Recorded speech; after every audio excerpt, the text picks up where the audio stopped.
하나님의 말씀은 사무엘상 3장 1절에서 21절입니다. 사무엘상 3장 1절.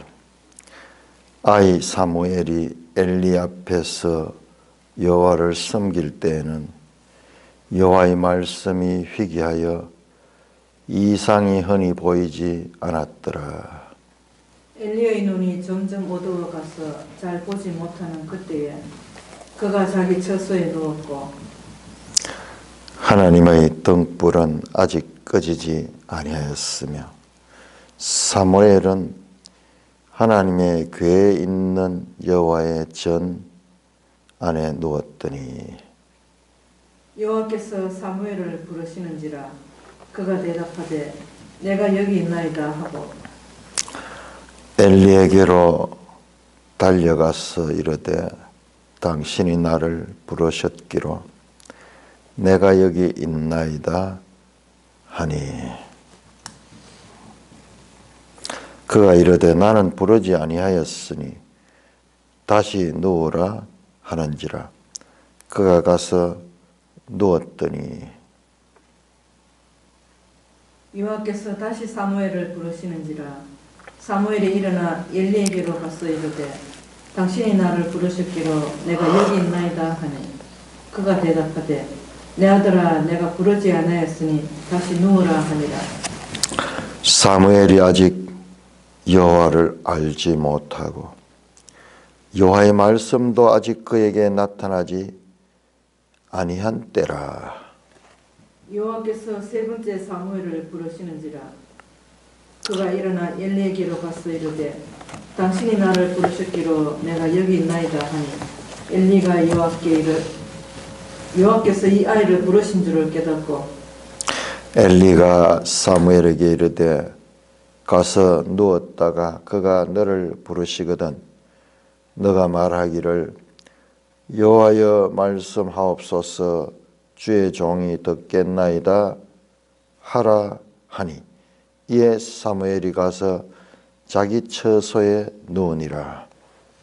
여호와께서 임하여서서 전과같이 사무엘아 사무엘아 부르시는지라 사무엘이 이르되 말씀하옵소서 주의 종이 듣겠나이다 하니 여호와께서 사무엘에게 이르시되 보라 내가 이스라엘 중에 한 일을 행하리니 그것을 듣는 자마다 두 귀가 울리리라. 내가 엘리의 집에 대하여 말한 것을 처음부터 끝까지 그날에 그에게 다 이루리라.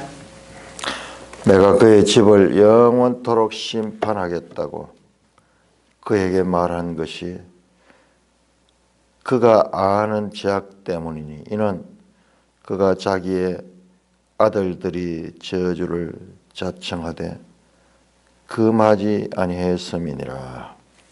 그러므로 내가 엘리의 집에 대하여 멸시하기를 엘리 집의 죄악은 제물로나 예물로나 영원히 속죄함을 받지 못하리라 하였노라 하더라.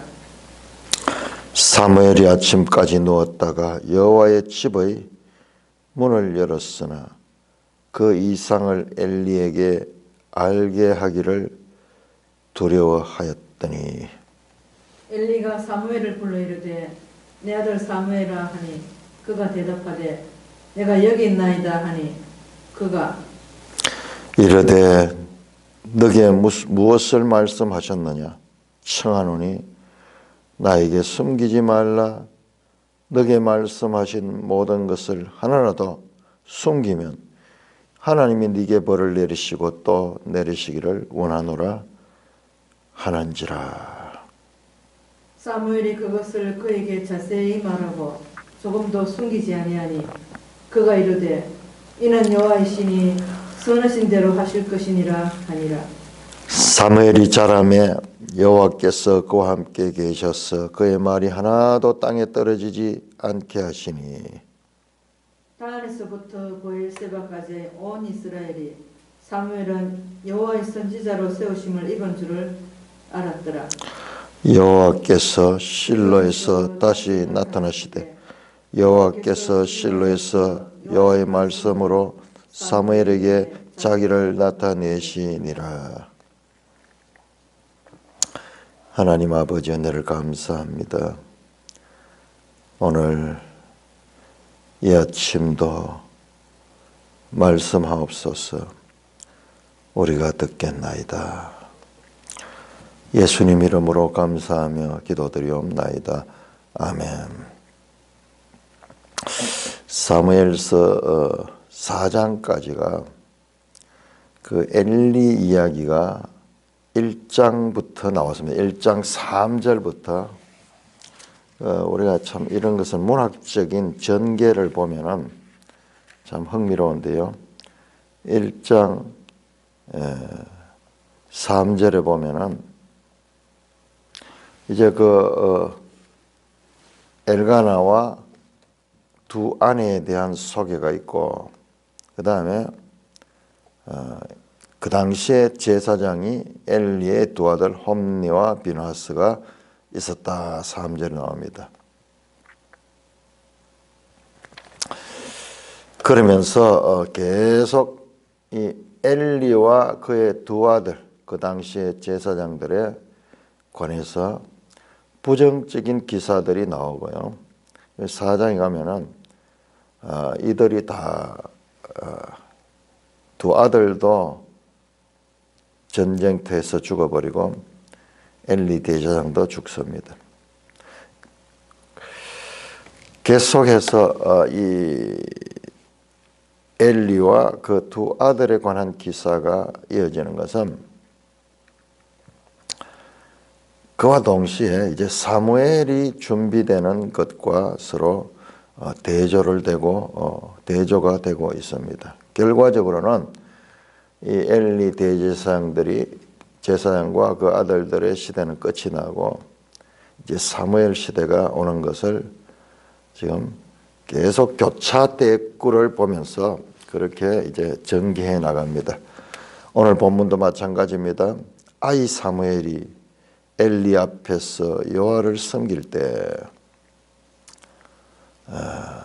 사무엘에 관한 묘사는 계속 여호와를 섬기고 엘리 앞에 있다 하는 표현을 하고 있습니다.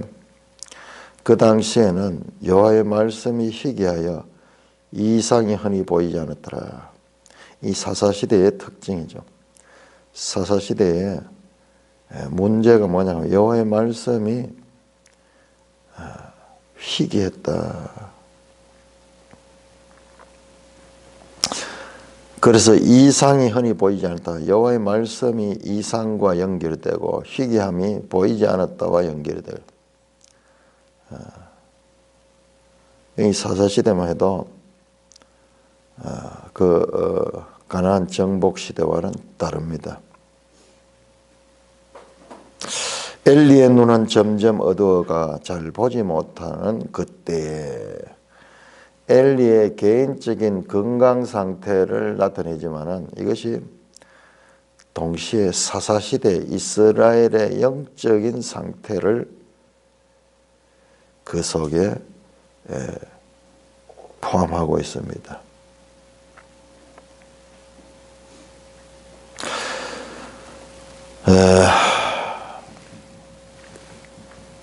당시에 영적 지도자의 눈이 보이지 않았다는 것은 육신의 눈뿐만 아니라 영적으로도 어두웠다. 참 어두웠죠. 간절한 마음을 가지고 하나님 앞에 와서 기도하는 여자를 보고 술 취했다 하지를 않으나 분별력이 아주 어둡습니다. 이와 같은 부정적인 상황 속에서 3절에 보면 하나님의 등불은 아직 꺼지지 않았다. 사무엘은 하나님의 궤에 있는 여호와의 전 안에 누웠다. 어두운 거, 엘리의 눈은 어두워지고 그런데 여호와의 등불은 아직 꺼지지 않았다. 이런 묘사들이 눈앞에 보이는 현실은 이렇게 어둡고 영적으로 침체지만 그러나 하나님은 아직 이스라엘이 그렇게 회복할 수 있는 그와 같은 것을 암시하고 있습니다. 하나님이 꺼지지 아니하였어요. 사무엘은 하나님의 궤에 있는 여호와의 전 안에 누웠더니, 여호와의 전 안에서 누웠다. 거기서 잠을 잤던 것 같아요. 이제 조금 이 원어를 잘 봐야 돼요. 하나님의 궤에 있는 여호와의 전, 하나님의 궤에 있는 건 지성소잖아요. 자, 여기서 하나님의 궤가 등장합니다. 하나님의 궤가 등장하는데 이게 앞으로 중요한 이 주제가 됩니다.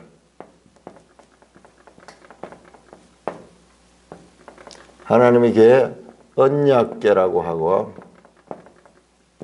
그 다음에 정거궤라고도 하고, 또 법궤라고도 하는, 하나님의 궤 이야기가 지금부터 나오는데, 여기에서 딱 암시가 되고요. 4장에 보면은 이제 하나님의 궤 이야기가 7장까지, 무려 7장까지 하나님의 궤 이야기가 주제가 됩니다. 그러니까 이 문학적으로요, 참 정교하게 되어 있어요. 앞으로 나올 주제에 대해서 맛을 딱 보여주는, 앞에서도 마찬가지죠.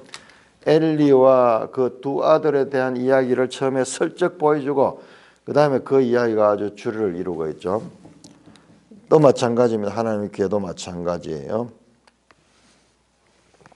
그런데 어떻게 지성소 안에서 사무엘이 누워서 거기서 잠을 자는가? 여기 이제 잘 읽어야 돼. 하나님의 궤에 있는 여호와의 전. 그러니까 이건 성전을 가리키지, 성전 안에 하나님의 궤가 있다는 말이지, 사무엘이 지성소에서 잤다는 이야기는 아닌 것 같아요. 하나님의 궤에 있는 여호와의 전 안에 누웠다니까요. 하나님의 궤에 있는 여호와의 전, 성전, 성막을 가리키는 거죠. 성막 안에서 누웠다는 이야기지, 그 법궤가 있는 지성소 안에서 누워 잤다는 이야기는 아닌 것 같아요. 그러니까 성소에 이 잠자는 어떤 그런 공간이 있었던 것 같아요. 우리가 생각하는 것과 달리 나중에 성막을 지을 때 솔로몬 성전에 보면요, 그 부속 건물들이 많이 있어요. 성소 안에, 그 성전 안에 2층으로 돼 가지고 거기에 부속 건물들이 많이 있어요. 사무엘은 성소 안에 누워있다. 그러니까 이건 성막 안에 어느 공간에서 잠을 잤던 것 같습니다. 하나님의 등불은 아직 꺼지지 않았다. 이 말은 이 하나님 등불이 성소에 있는 그 등잔대가 될 거예요. 등잔대 메노라. 그 불이 꺼지지 않고, 그건 계속 불을 꺼지지 않고 살려두잖아요. 그거는 24시간 365일 계속 제사장은 이 등잔을 관리를 해야 되죠. 기름을 보충시켜주고 심지를 또 정비를 하고 그렇게 했다. 요 배경 설명, 요 1절에서 3절까지의 배경 설명이 나오고 이제 사건들이 나옵니다. 여호와께서 사무엘을 불러셨다. 음성으로 불렀어요. 3번에 걸쳐서. 그런데 사무엘은 하나님에 대해서 알지 못하고 엘리 제사장이 자신을 부른 줄 알고 3번이나 엘리에게로 가죠. 그러니까는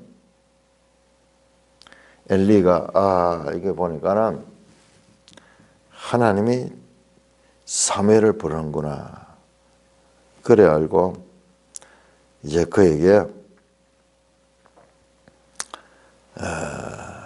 가르칩니다. 다시 또 너를 부르거든. 9절입니다. 여호와여 말씀하옵소서 주의 종이 듣겠나이다 하라 하니 사무엘이 그렇게 하는 거예요. 10절에 여호와께서 임하여 서서 전과 같이 사무엘아 사무엘아 부르는지라. 사무엘이 이르되 말씀하옵소서 주의 종이 듣겠나이다. 제사장 엘리가 가르쳐준 그대로 하니까는 11절에 여호와께서 사무엘에게 이르시되 말씀하시는데 이제 처음 사무엘이 하나님의 음성을 직접 듣게 됩니다. 보라 내가 이스라엘 중에 한 일을 행하리니 그것을 듣는 자마다 두 귀가 울리리라. 이게 무슨 말이냐? 이스라엘 중에 한 일을 행할 것이다. 그것을 듣는 자마다 두 귀가 울리리라. 이 말은 좀 관념적인 표현인데 정말 고통스러운 이야기를 듣게 될 것이라는 거예요. 그 귀로서 고통스러운. 이게 무슨 이야기냐? 이것만 가지고 무슨 말인지 몰라요. 이어지는 내용을 보면은 내가 엘리 집에 대하여 말한 것을 처음부터 끝까지 그날에 그에게 다 이루리라. 이게 엘리 집에 대한 심판에 관한 그와 같은 비참한 소리, 엘리 집에 대한 심판, 저주에 관한 그와 같은 소리가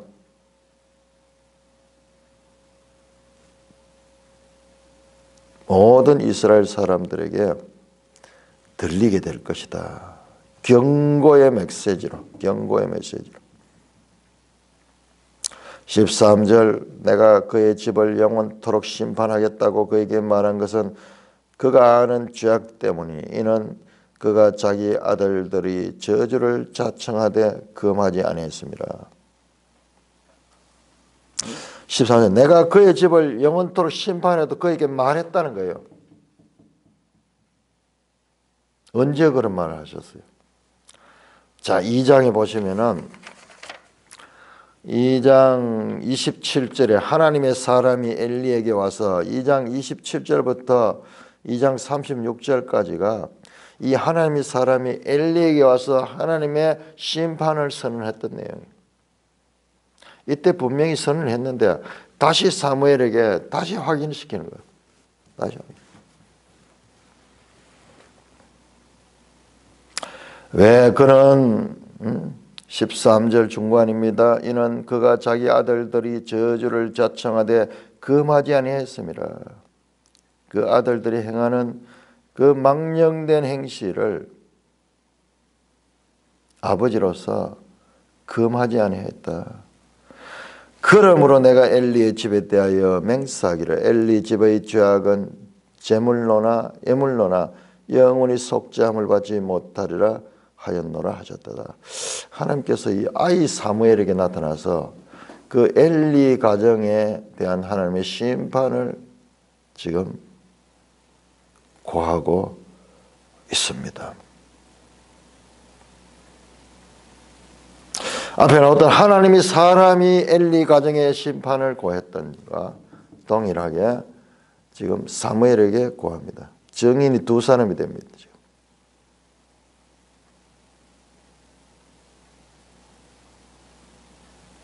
하나님의 사람이 와서 엘리에게 했던 말씀을 사무엘을 통해서 다시 한 번 더 하고 있습니다.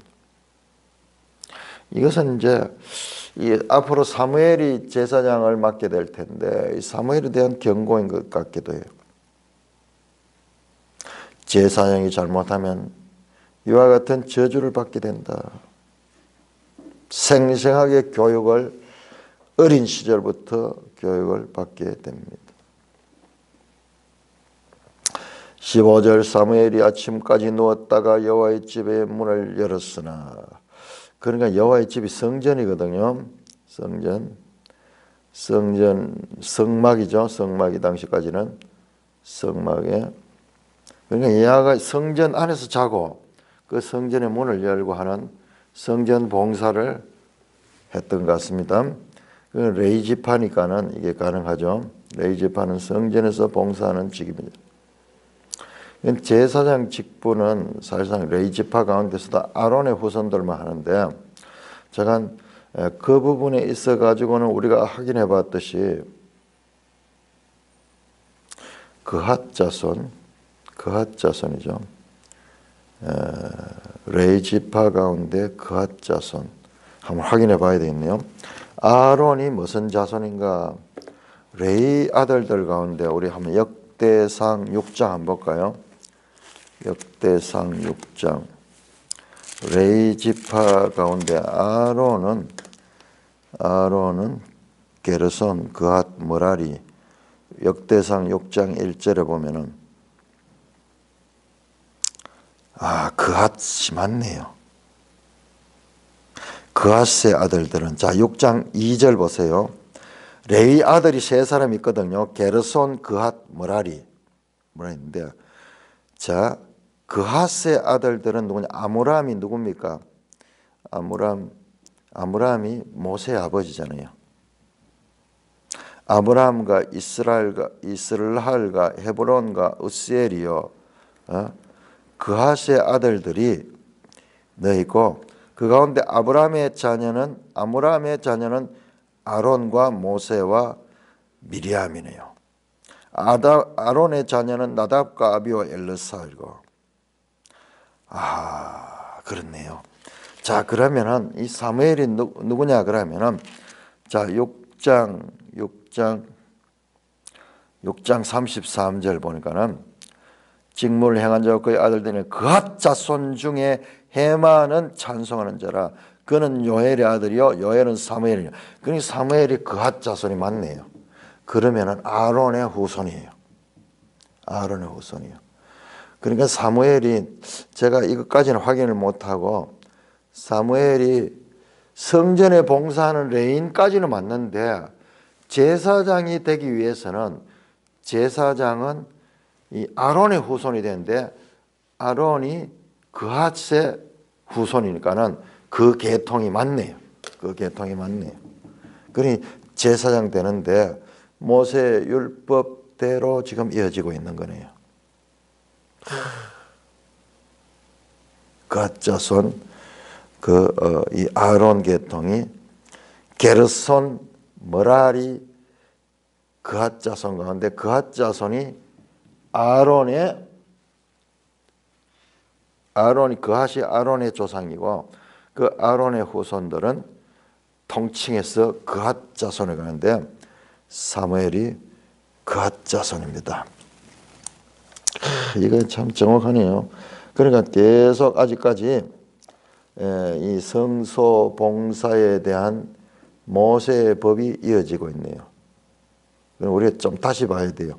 앞에서 엘가나가 그 매년 제사를 드리고 서원제를 드리고 이렇게 했던 한나가 또 이 제사 앞에 나가고 이랬던 것은 다른 가문들하고는 달랐어요. 레위 지파하고 이들은 그런 면에서 특별하게 구별되어 있었던 가문입니다.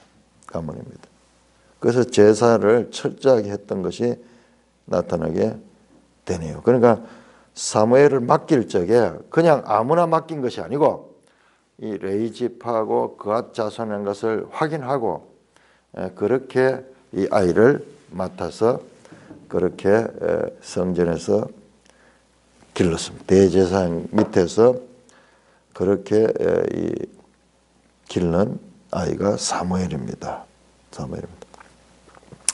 이게 얼마나 가리워져 있냐 그러면요.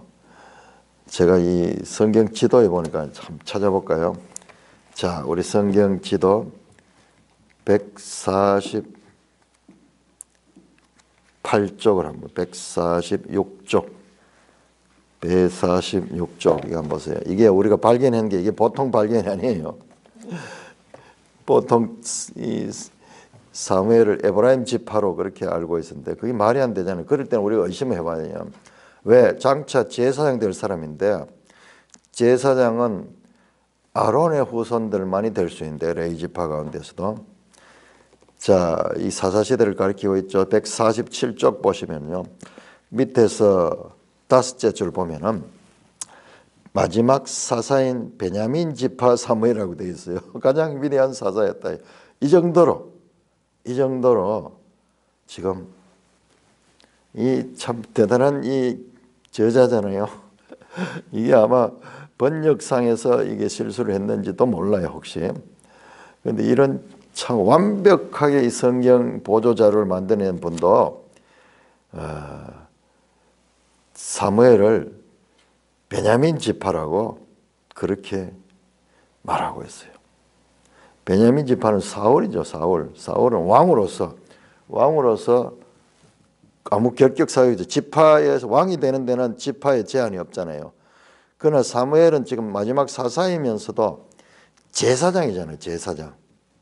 지금 엘리 제사장과 같은 제사장이잖아요. 이렇게 큰 실수가 그래도 아무도 지금 그 문제 안 삼고 넘어가 버린 거예요. 넘어갈 정도로 그렇게 돼 있습니다. 이걸 표시해가지고 뒤에다 또 표시하는데 이 오자가요. 우리가 그냥 이렇게 인쇄되어 있으니까 거의 완벽할 것 같지만은 여기 지금 한 20개 이상의 오자를 지금 발견했어요. 그러니까 이렇게 성경을 읽으면서 생각날 적에 계속 확인해야 돼. 이제 확실하게 세게 됩니다. 사무엘은 제사장이 되는데 아무런 결격 사유가 없는 지파 출신이다. 그런데 우리 성경에서는 지금 그게 전혀 나타나고 있지 않아요. 그러니까 이거는 우리가 찾아야 됩니다. 우리한테 맡겨진 그와 같은 책임이에요. 그 성경을 연구해야 되는 거. 에브라임 지파 사람이 어떻게 제사장이 되며 어떻게 그 성전에서 봉사하는가? 모세의 법은 지금 완전히 사라졌는가? 아니에요. 지금 누가복음 1장에 보면은 거기에 그 세례 요한의 아버지 사가랴가 성전 봉사하는데 그 가문이 아론의 후손들이에요. 이게 나옵니다. 자, 한번 볼까요? 누가복음 1장 한번 볼까요? 그런데 이 신약 시대에 이르기까지 그 계보가 제사장 계보가 율법적으로 이루어지고 있는데 어찌하여 사사 시대에 이런 그 율법이 완전히 무시되는 에브라임 지파가 어떻게 제사장이 되며 할 수 있는 거? 이번에 우리가 다 찾아와 확인했잖아요. 아니었습니다. 비록 에브라임 지방에 살고 있지만은 사무엘은 레위 지파였고 그것도 그핫 자손, 결국 아론의 후손이에요. 자, 누가복음 1장 5절 유다 왕 헤롯 때의 아비야 반열의 제사장 한 사람, 그 이름은 사가랴요. 그의 아내는 아론의 자손이니 그의 이름은 엘리사벳이더라. 그러니까는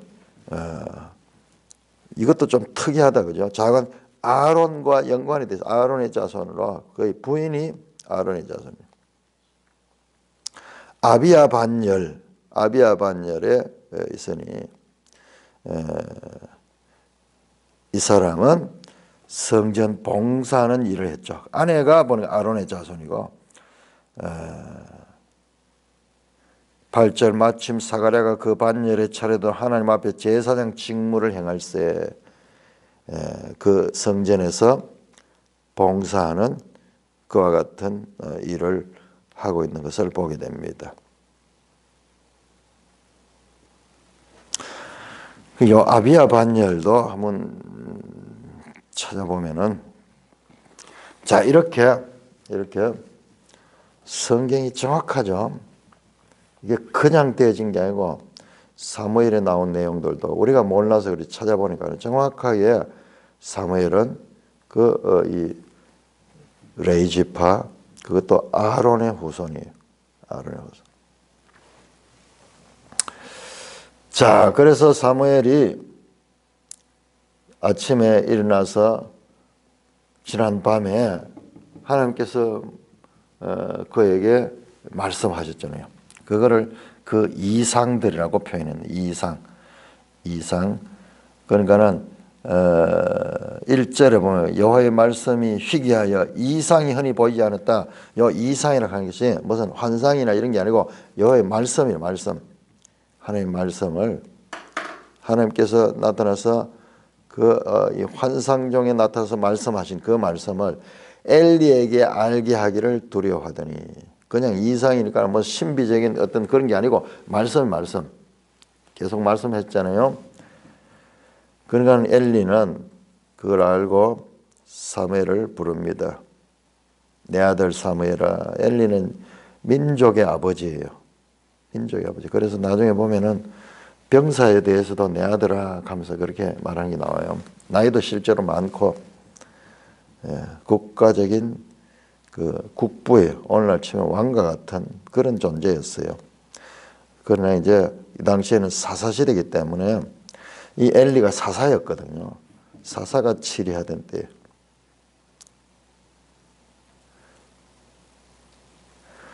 하나님께서 지난밤에 너에게 무슨 말씀을 했느냐? 내한테 하나도 남김없이 이야기라.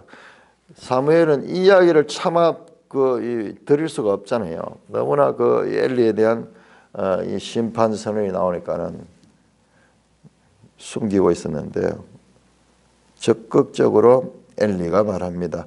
17절 너게 무엇을 말씀하셨느냐? 청하노니 내게 숨기지 말고 네게 말씀하신 것을 하나도 숨기면 하나님이 네게 벌을 또 내리시러 원하리라 한지라. 요거 원어에 보면요. 말씀이 5번 나와요. 내게 말씀하신 것이 무엇인가 그 말씀을 내게 하라. 그 말이 돼 있어요.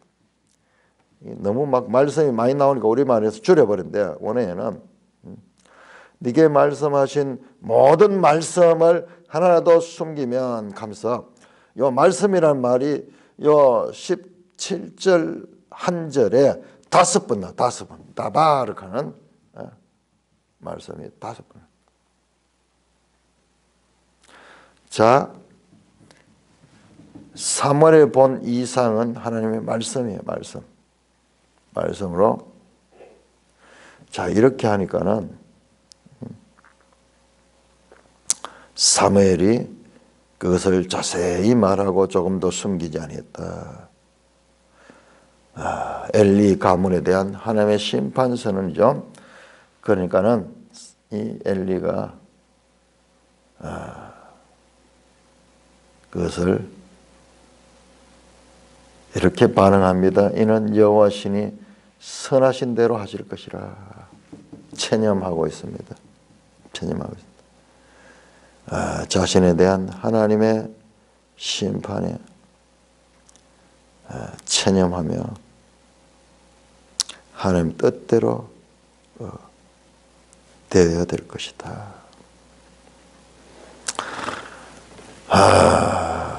참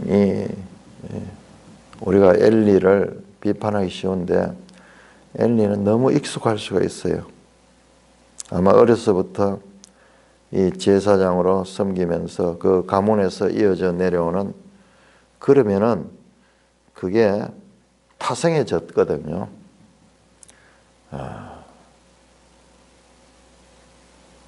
그러나 그는 하나님의 말씀을 수용합니다. 아니 수용할 수밖에 없죠. 자, 19절에서 21절까지 다시 사무엘 이야기합니다. 사무엘이 자라매 여호와께서 그와 함께 계셨어. 그의 말이 하나도 땅에 떨어지지 않게 하시니 단에서 브엘세바까지 온 이스라엘이 사무엘은 여호와의 선지자로 세우심을 입은 줄 알았다. 자, 여호와의 선지자 사무엘은 첫 선지자예요. 이스라엘 역사에서 이제 선지자 시대들이 오는데 선지자들이 활동하는데 선지자는 왕과 동력이야. 왕과 동력. 그런데 이 선지자 이전에도 선지자가 있었는데 그거하고는 조금 차원이 다르죠.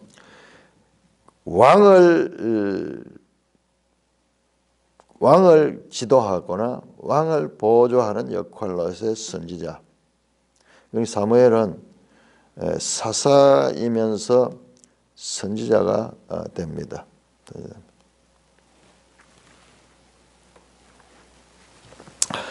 21절 여호와께서 실로에서 다시 나타나시되 여호와께서 실로에서 여호와의 말씀으로 사무엘에게 자기를 나타내자. 자, 여호와의 말씀.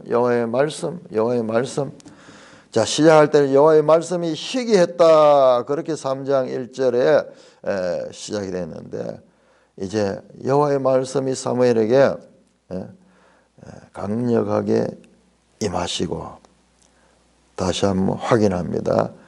사무엘이 자라매 점점 그의 말이 하나도 땅에 떨어지지 않게 하시니 제 다한에서부터 베엘세바까지 저 이스라엘 북쪽 끝에서 남쪽 끝까지 사무엘이 소문이 다 나서 여호와의 선지자다.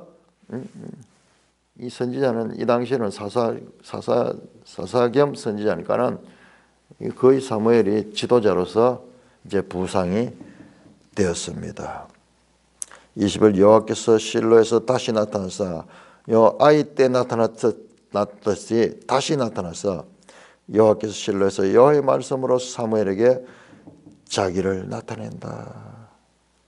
야, 시작할 때에 여호와의 말씀이 희귀했다 그러는데 마지막에는 여호와의 말씀이 지금 풍성하게 사무엘을 통해서 역사하고 있다는 것을 볼 수가 있습니다. 그러니까 지금 여기에서 엘리의 시대는 지나가고 사무엘의 시대는 점점 다가오고 있음을 알 수가 있습니다. 자, 4장 1절에서 11절까지 4장 1절에서 11절까지 교독하겠습니다. 사무엘상 4장 1절에서 11절까지 교독하겠습니다. 4장 1절입니다. 사무엘의 말이 온 이스라엘에 전파되니라. 이스라엘은 나가서 블레셋 사람들과 싸우려고 에베네셀 곁에 진치고 블레셋 사람들은 아벡에 진쳤더니 블레셋 사람들이 이스라엘에 대하여 전열을 벌이니라. 그들이 싸우다가 이스라엘이 블레셋 사람들 앞에서 패하여 그들에게 전쟁에서 죽임을 당한 군사가 4,000명 가량이라. 백성이 진영으로 돌아오매 이스라엘 장로들이 이르되 여호와께서 어찌하여 우리에게 오늘 블레셋 사람들 앞에 패하게 하셨는고 여호와의 언약궤를 실로에서 우리에게로 가져다가 우리 중에 있게 하여 그것으로 우리를 우리 원수들의 손에서 구원하게 하자 하니 이에 백성이 실로에 사람을 보내어 그룹 사이에 계신 만군의 여호와의 언약궤를 거기서 가져왔고 엘리의 두 아들 흠니와 비나스는 하나님의 언약궤와 함께 거기에 있었더라. 여호와의 언약궤가 진영에 들어올 때에 온 이스라엘이 큰 소리로 외치며 땅이 울린지라. 블레셋 사람이 그 외치는 소리를 듣고 이르되 히브리 진영에서 큰 소리로 외치면 어찌 됨이냐 하다가 여호와의 궤가 진영에 들어온 줄을 깨달은지라. 블레셋 사람이 두려워하여 이르되 신이 진영에 이르렀도다 하고 또 이르되 우리에게 화로다 전날은 이런 일이 없었도다. 우리에게 화로다. 누가 우리를 이 능한 신들의 손에서 건지리요. 그들은 광야에서 여러 가지 재앙으로 애굽인들을 친 신들이라. 너희 블레셋 사람들아 강하게 되며 대장부가 되라. 너희가 히브리 사람의 종이 되기를 그들이 너희 종이 되었던 것 같이 되지 말고 대장부같이 되어 싸우라 하고 블레셋 사람들이 쳤더니 이스라엘이 패하여 각기 장막으로 도망하였고 사륙이 심히 커서 이스라엘 보병에 엎드린 자가 3만 명이었으니 하나님의 궤는 빼앗겼고 엘리의 두 아들 흠니와 비나스는 죽임을 당하였더라. 자, 이제 4장 1절에 사무엘의 말이 온 이스라엘이 전파됐다. 엘리 가문에 비해서 사무엘은 점점 부상하고 하나님의 말씀이 사무엘에게 풍부하게 임하여서 여호와의 선지자로서 온 백성들에게 세우심을 입었다. 하나님이 세우시는 건 온 백성들이 그것을 인정하게 되죠. 인정하게 됩니다. 자, 그러면서 이제 딱 바로 이제 전쟁 이야기를 합니다. 이스라엘이 블레셋 사람과 싸우려고 에벤에셀 곁에서 진치고 블레셋 사람들은 아벡에 진쳤듯이 블레셋과 이스라엘의 전쟁 장면이 나오면서 이제 법궤 이야기가 또 나옵니다. 참, 영화 진짜 정말 재미있어요. 자, 여러분 보세요. 1장 3절. 자, 이 성경의 구성, 사무엘서의 구성이 어떻게 되어 있는가? 1장 3절 후반절에 엘리의 두 아들 험니와 비나스가 여호와의 제사장으로 거기에 있었더라. 근데 이 내용이요, 전혀 뭐 여기 나올 이야기가 아니에요. 그 이야기가 탁 나오고 그 다음에 딴 이야기가 쭉 나와요. 자, 법궤 이야기도 마찬가지요. 법궤 이야기도 3장 3절에서 사무엘은 하나님의 궤에 있는 여호와의 전에 누웠더니, 그냥 성막에 누웠다 하면 되는데 하나님의 궤가 있는 성막에 누웠다 이 말이에요. 그런데 이제 하나님의 궤 이야기가 지금부터 7장까지 나옵니다. 뿐만 아니라 1장에서 나왔던 엘리의 두 아들 이야기, 엘리와 그 두 아들 이야기도 지금 여기에서 이제 끝이 나고 있습니다. 그러면서 이 말씀이 어떻게 전개되는가, 처음에 어떤 본 내용이 나오기 전에 그것이 우선 탁 처음에 스치듯이 먼저 보여주고 그 다음에 나중에 그 이야기가 전개되는 그런 구조를 우리가 여기서 하나의 공식처럼 발견하게 됩니다.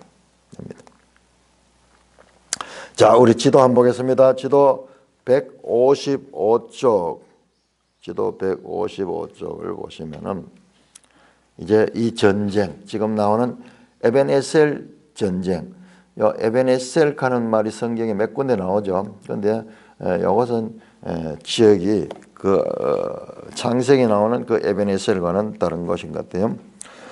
자, 지도를 보면은 155쪽에 에벤에셀 전투, 책을 옆으로 돌려야 되겠네요. 블레셋이 아벡에 진치고 그 다음에 이스라엘은 에벤에셀에 진치고 그렇게 서로 싸우게 되는, 그러니까 블레셋이 이스라엘로 진출하려고 그러네요. 이 블레셋 자체가 해양 민족이거든요. 블레셋이 저 멀리서 왔어요.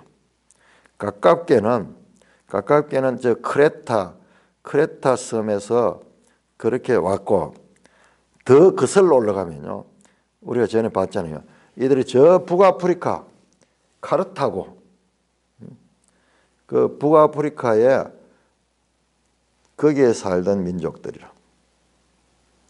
그들이 이제 바다를 건너가지고, 그러니까 이 바다라는 것이 옆에 있으면요, 그냥 내륙으로만 있는 거하고 전혀 달라요.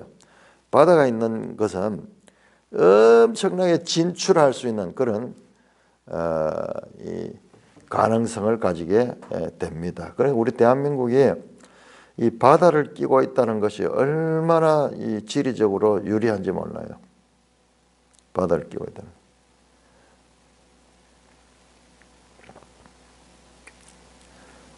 저 내륙만 구성되어 있으면은 얼마나 생활이 단조롭겠어요. 그러니까 우리가 이 바다를 끼고 있으니까는 전쟁할 때도 말이죠, 미국에서 태평양에서 와가지고 부산으로 와가지고 그렇게 무기를 공격하고 군사들도 오고 이랬지, 이게 땅을 통해서 돌아가지고 이렇게 내륙으로 들어오려고 그러면은 쉽지 않겠죠. 어려움이 많겠죠. 자, 그렇게 이제 전쟁이 일어납니다.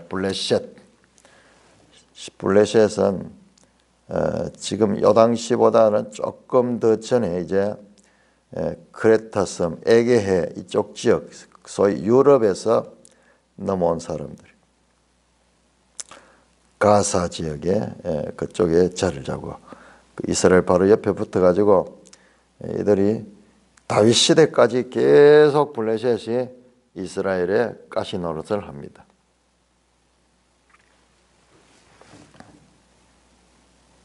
그런데 이스라엘과 블레셋이 전쟁을 하는데 이스라엘이 블레셋 사람을 패하여 전쟁에 죽임을 당한 자가 4,000명가 아니라 너무나 허무하게 전쟁에서 죽습니다. 이런 전쟁의 실패에 관한, 패배에 관한 원인을 3절에 이스라엘 장로들이 그 원인을 이렇게 합니다. 하나님께서 우리에게 패하게 하셨다. 그건 맞죠. 하나님께서 여호와께서 어찌하여 오늘 우리 블레셋 사람들이 패하게 하셨는가? 그 이유는 엉뚱하게 이제 하나님 우리와 함께 하지 않았다. 언약궤가 하나님이 거하시는 곳인데 그 언약궤가 실로에 있기 때문에 우리 전쟁할 적에 언약궤가 옆에 있지 않았기 때문에 우리가 실패했다.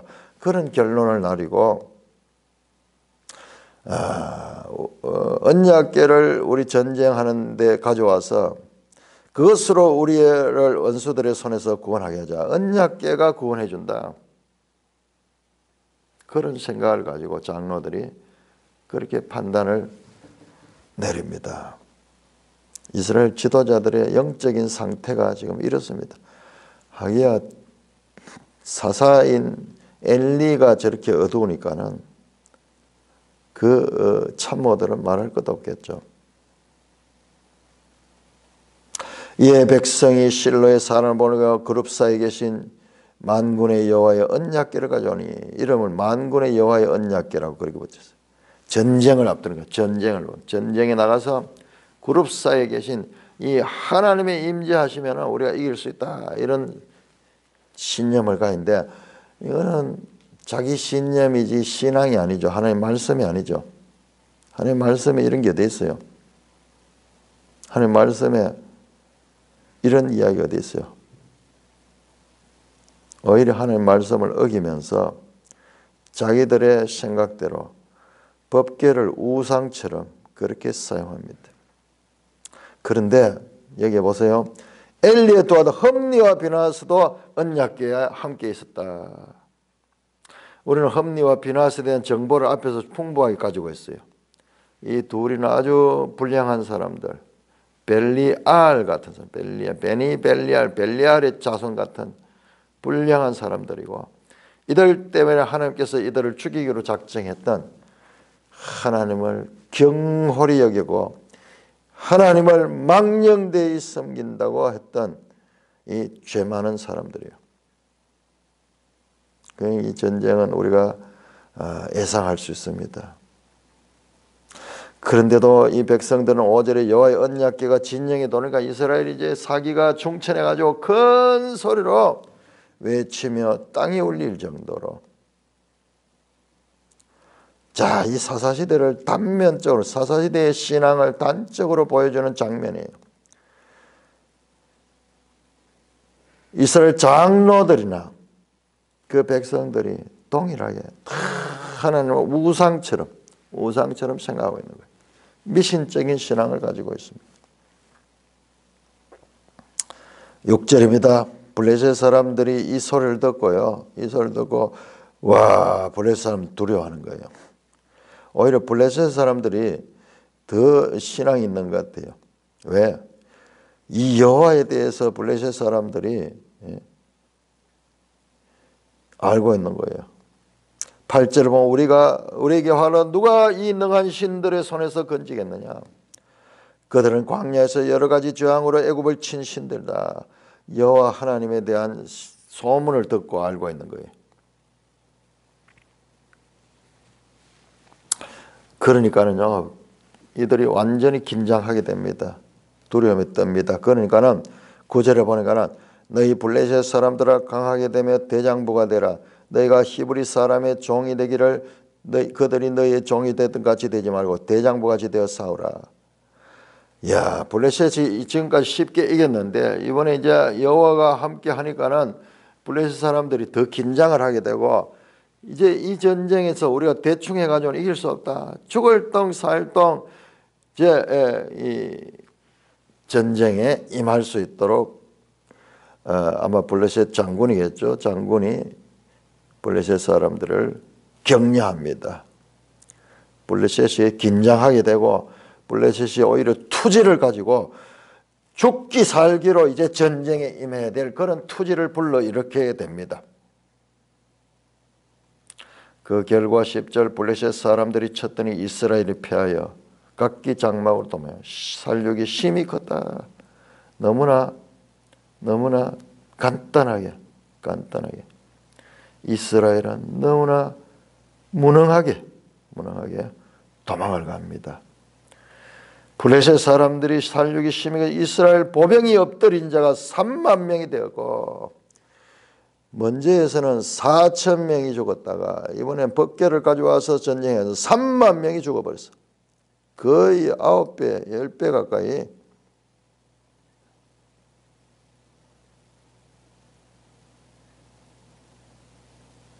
뿐만 아니라 하나님의 계획은 빼앗겼고 엘리의 두 아들 흠니와 비나스는 죽음을 당했더라. 처참한 결과가 일어났습니다. 이들의 무지함, 하나님에 대한 지식 없음이 오히려 그들을 망하게 합니다. 그들의 이 미신적인 신앙이 그들을 망하게 하는 이와 같은 결과를 나타냈습니다. 이들은 하나님을 자신의 수단으로 이용하였고 결코 하나님께 4천 명이 죽는 그 첫 전투의 실패 이후에 회개하고 하나님께 무릎 꿇고 하나님 앞에 용서를 구하고 하나님의 도우심을 구해야 됐는데 그런 것이 전혀 없고 오히려 하나님의 언약궤를 자기 마음대로 사용하다가, 자, 이게 단적으로 보여진 사사시대의 한 면이에요. 그것도 지도자들이, 장로들이 얼마나 사사시대에 영적으로 어두웠는가. 그럼에도 불구하고 사무엘에게는 하나님의 계시의 말씀이 풍부했다. 그리고 하나님의 말씀대로 엘리의 가문이 멸망하고 있습니다. 흠니와 비나스가 당일에 같이 죽어버렸어. 자, 이렇게 블레셋과의 전쟁에서 잘못된 지도자들의 신앙이 온 민족을 지금 이제 어려움에 빠뜨리게 되고, 하나님이 함께 하신다는 이스라엘은 오히려 저 우상 숭배 국가인 블레셋에게서 처참하게 패하게 되고 있습니다. 자, 하나님의 이 사무엘서 무엇을 우리에게 말씀하려고 하는가? 이것을 우리가 잘 들어야 될 것입니다. 찬송가 342장입니다. 342장. 찬송가 342장입니다. 찬송가 342장.